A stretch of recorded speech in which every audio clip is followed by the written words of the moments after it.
议长郭信良以及立委陈廷辉14日联合歌手安博正，还有音乐制作人许常德等人，伫议会召开分享音乐、分享爱记者会，要来宣传安博正7月22号伫安平旋转餐厅举办的破茧重生音乐会，特别关注门票，要来邀请社会团体做伙来看演唱会。台南资源蛮好的啊，虽然我是高雄人，但是我觉得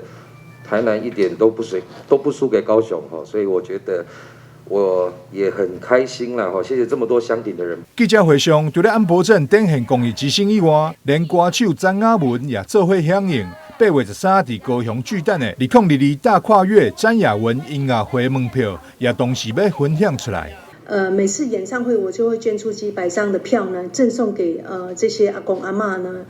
或是家福中心的这些妈妈、爸爸或是孩子们来观看。那这次我听到了说，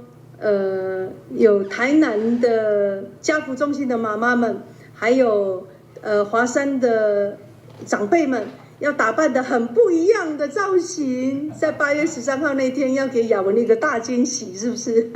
派对的风格哦，我觉得这太棒了。张雅文呢，其实他每一次的演唱会哦，自己都会掏腰包买一些票给弱势团体来看，因为他们觉得说，其实人哦最需要的其实不一定是钱，可能很需要的是那种心灵的出口。帮忙促成活动的议长郭信良表示，除了感谢艺人关心社会团体以外，议会嘛赞助华山、家福，还有立新基金会，各3万块的慰问金，希望会当抛砖引玉。今天我们在台南市议会特别来抛砖引玉，将整个这个的活动能够要受到弱势团体，包括我们的家福中心呢，包括我们的立新一些需要帮助的一个弱势团体，让他们呢能够呢来参与这个的活动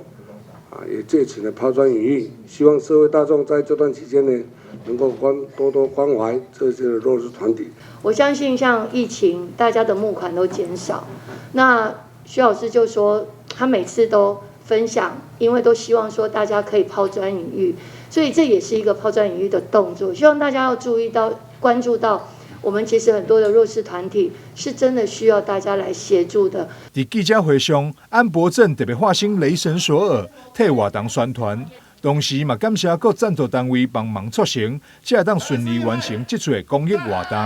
台南新闻张硕维采访报道。